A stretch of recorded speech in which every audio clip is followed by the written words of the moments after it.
We just got the first excerpt of Donald Trump's first television interview that he granted to Lesley Stahl of 60 Minutes. Watch this. Shoot. Let me ask you about Obamacare, which you say you're going to repeal and replace. When you replace it, are you going to make sure that people with preconditions are still covered? Yes, because it happens to be one of the strongest assets. You're going to keep that? Also, with the children living with their parents for an extended period, we're going to You're going to keep very that? much try and keep that. Adds cost, but it's very much something we're going to try and keep. And there's going to be a period, if you repeal it and before you replace it, when millions of people could lose. We're going to do it simultaneously. It'll be just fine. That's what I do. I do a good job. You know, I mean, I know how to do this stuff. We're going to repeal it and replace it. And we're not going to have like a 2-day period, and we're not going to have a 2-year period where there's nothing.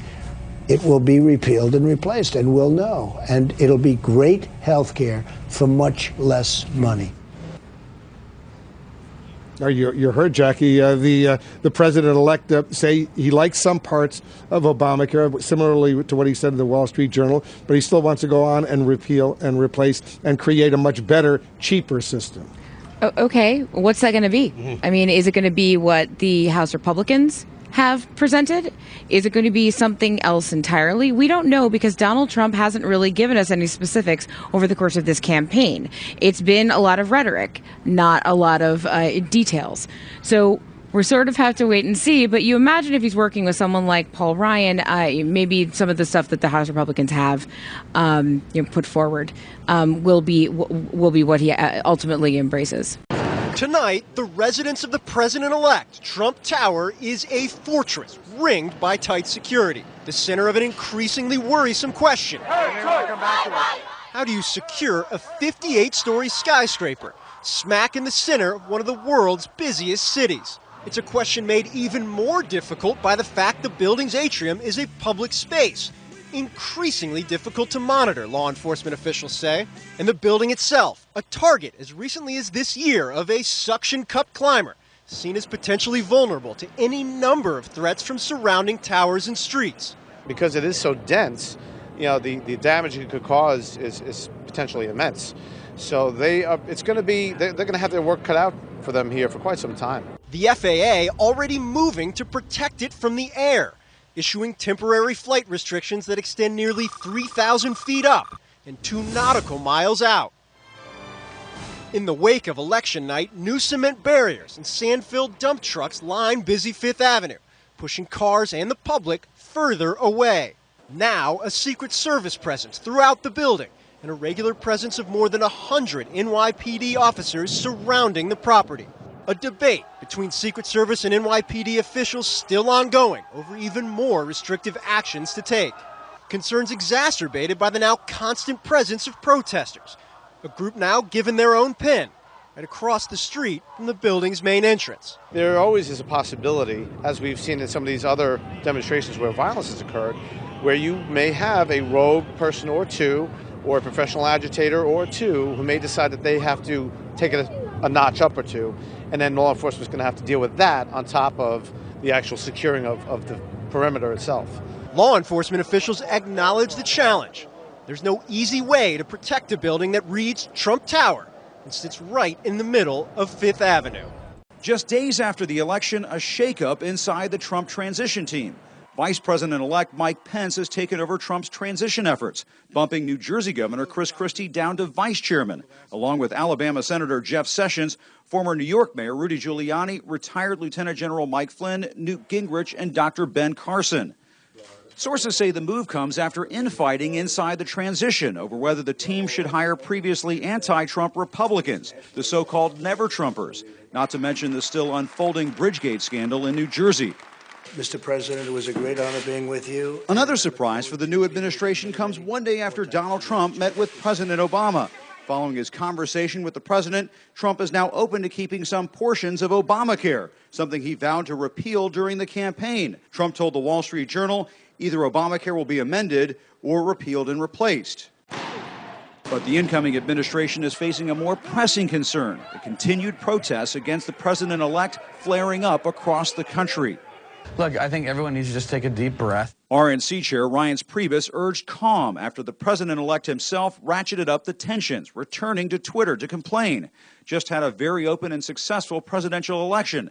Now professional protesters incited by the media are protesting. Very unfair. A gripe he walked back, later tweeting, "Love the fact that the small groups of protesters last night have passion for our great country. We will all come together and be proud." But Senate Minority Leader Harry Reid says Trump must do more than just tweet. If this is going to be a time of healing, Reid says in a statement, we must first put the responsibility for healing where it belongs, at the feet of Donald Trump, a sexual predator who lost the popular vote and fueled his campaign with bigotry and hate. Priebus, who helped persuade Trump to stop tweeting at the end of the campaign and now a frontrunner for White House Chief of Staff, agreed demonstrators have a right to protest. I understand the First Amendment of the Bill of Rights. But this election's over now, and we have a president-elect who has done everything he can do over the last 48 hours to say, let's bring people together. CNN has learned Priebus and former campaign chairman Stephen Bannon are the leading candidates for the powerful chief of staff position, with a source telling CNN that signs are pointing to Priebus. And key staffing positions may be coming soon, though House Financial Services Chairman Jeb Hensarling, who's under consideration for Treasury Secretary, says he's still waiting to talk to Trump officials. I'm very excited about Donald Trump's economic agenda for America, fundamental tax reform, getting rid of bank bailouts, getting rid of Dodd-Frank, having better competitive trade deals. Just giving advice. Trump advisor and former New York City Mayor Rudy Giuliani now helping to lead Trump's transition team. Donald's been my friend for 28 years. All of my work on behalf of him has been out of great loyalty and friendship to him. I can see already how he is going to be a great president, and I'm glad I could play a small role. Before the election, dozens of GOP national security officials and experts declared in two separate letters that they would never work for a Trump administration. But sources tell CNN that many of those so-called never-Trumpers are coming back, even offering mea culpas. Still, Trump's innermost national security circle will be led by advisors who gave him early and unwavering support. The next president of the United States, Donald Trump. Giuliani, possible for Secretary of State, Chief of Staff, and telling CNN on Thursday, Attorney General. I certainly have the energy, and there's probably nobody that knows the Justice Department better than me. Senator Jeff Sessions. Donald, welcome to my hometown, Mobile, Alabama. A transition team leader and one of the first GOP senators to back Trump is also likely to land a plum job, including possibly Secretary of Defense. Donald J. Trump to be the next president of the United States. Retired General Michael Flynn offered Trump vociferous support and Hillary Clinton vociferous criticism throughout the campaign, including tweeting just 1 week before the election, quote, "You decide. NYPD blows whistle on new Hillary emails, money laundering, sex crimes with children, etc. Must read." Allegations that remain unsubstantiated. He is a possibility for senior posts, including National Security Advisor. His new national security postings will send the world revealing signals about his new foreign policy. Earlier this year, Trump said that he wasn't looking for people with the usual backgrounds. I also look and have to look for talented experts with approaches and practical ideas, rather than surrounding myself with those who have perfect resumes. Build a great wall. The wall just got 10 feet higher. Maybe someday they're going to call it the Trump Wall. The border between the United States and Mexico stretches nearly 2,000 miles. Nearly 700 miles of it is already covered with some form of border wall or steel fencing. But Donald Trump wants more. On day one, we will begin working on an impenetrable, physical, tall, powerful, beautiful southern border wall. Well, of course it can be done. Professor Michael Deere is an expert in city and regional planning and the author of the book Why Walls Don't Work. A large concrete structure, which might be 25 feet high, which should be very intensive in terms of resources and money. In fact, CNN has surveyed a number of civil engineers, architects, and academics about what may be most feasible. The wall would most likely need to be made of precast cement wall panels, 25 feet tall, 10 feet wide, 8 inches thick, requiring 339 million cubic feet of concrete. The panels would be held together by 5 billion pounds of reinforced steel, with an estimated cost of at least $10.5 billion and possibly much more. Trump supporters say they can't wait to see the beginning of the border wall construction. That wall will get built, and Mexico is going to pay for that wall. I think he'll try to build a wall, and I think he'll try to secure our borders. If people want to come into the country, they should do it legally. But in Mexico, the idea of a wall is often shrugged off as a bump in the road north. Jose Torres Hernandez says he's illegally crossed into the U.S. many times to find work picking fruits and vegetables. He says a wall might make crossing over a little harder, but immigrants like him would always find a way to find work to feed their families. And Armando Flores Gutierrez says he's crossed the border 25 times, starting when he was just 16, to work farm fields all over the U.S. He says keeping people like him out of the country will only hurt the U.S. He says if he tries to remove all of the Mexicans in the United States, Donald Trump will realize what a huge mistake that is and how much the U.S. economy depends on Mexican immigrants. Tonight, there is one question above all inside a decimated Democratic Party. Who's to blame? There may be more than enough to go around for one of the biggest defeats in political memory. In calls with donors and supporters, CNN has learned Clinton campaign chair John Podesta says FBI Director James Comey's reviving the email controversy cost Hillary Clinton the election by turning away some of her wavering supporters. Some allies agree. I was in Clinton headquarters just a few days before the election, and we were looking at data that was very favorable. The Comey announcement had kind of turned that data in a different direction. Yet others believe the blame begins with Clinton and her campaign. Jane Sanders at her husband's side during the long Democratic primary fight with Clinton, not mincing words today with Wolf. People are hungry for a new direction. I think that's why Trump has won this election. They want change. As a new political order falls over Washington, Democrats are looking back before they can look forward. Two central questions. Why did college-educated voters turn away from Clinton at the end? And why did working-class voters, even Democrats long friendly to the Clintons, go another way? In the end, they were scared. They cared about their job. They're tired of the status quo, and they voted to shake it up and to have someone who understood that they were scared and was going to care about them.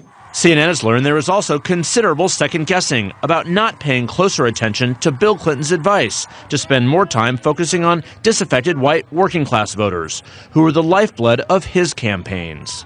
Now, for the first time in a generation, the Democratic Party is moving forward without a Clinton in the mix. Today, an early scramble to lead the Democratic National Committee.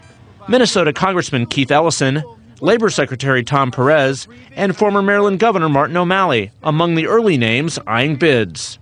Senator Bernie Sanders and Senator Chuck Schumer throwing their support behind Ellison, a Muslim and leading liberal who could be the face of the opposition to Donald Trump.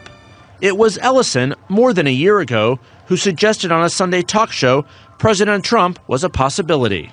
Anybody, from the Democratic side of the fence who thinks that, who's terrified of the possibility of President Trump, better vote, better get active, better get involved, because this man has got some momentum, and we better be ready. It's one of the most stunning upsets in American political history. The polls were wrong. Political veterans who had previously run successful campaigns were wrong. Pundits were wrong. But as viewers of The Lead may know, one person has been predicting all along that Donald Trump will be the 45th American president. Let's bring in that person. Cartoonist, Dilbert creator, Scott Adams. Welcome back to the show, Scott. Thanks, Jake. So you predicted about a year ago that Trump would win because, in your view, he's a, quote, master persuader. Why do you think his persuasion skills were more effective? Well, one of the things he does, and this comes from my background as a trained hypnotist and someone who's studied persuasion for years, is that he speaks in visual ways quite often. That's just one of the things he does. So if you look at his immigration plan, he talks about a wall. something you can visualize. When he was answering questions about his comments about women, he mentioned Rosie O'Donnell, because you immediately go to that visual image and it takes you off the questions. When he talks about ISIS, he says they're putting people in cages and they're chopping off heads. So when he talks about his enthusiasm for his campaign, he says, look at the crowds, look how big the crowds are. So he always goes for the visual, and our visual sense is our most persuasive part of our brain.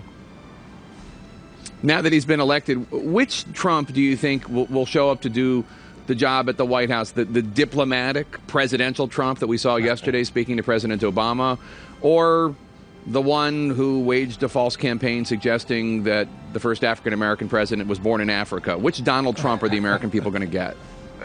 Well, I think the good news is that the office of the presidency is really powerful, and it's going to control the person in it for the most part. And the people are watching through social media and everything else, so there's that influence over him. But I think you'll see in Trump what I call A/B testing.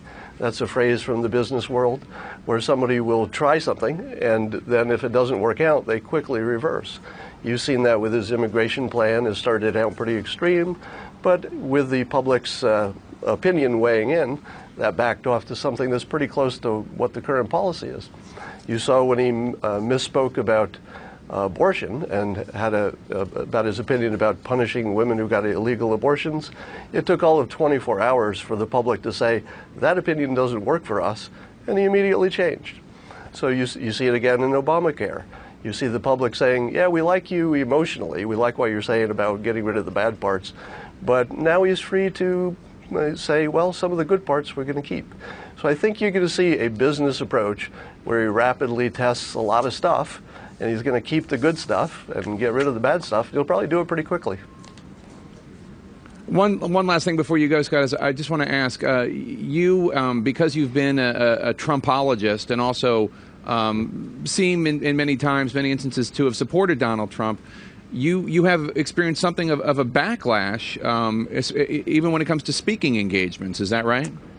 Yeah, so my speaking engagements dried up since I started talking about Trump. They went to zero. That's how many I have on the books right now.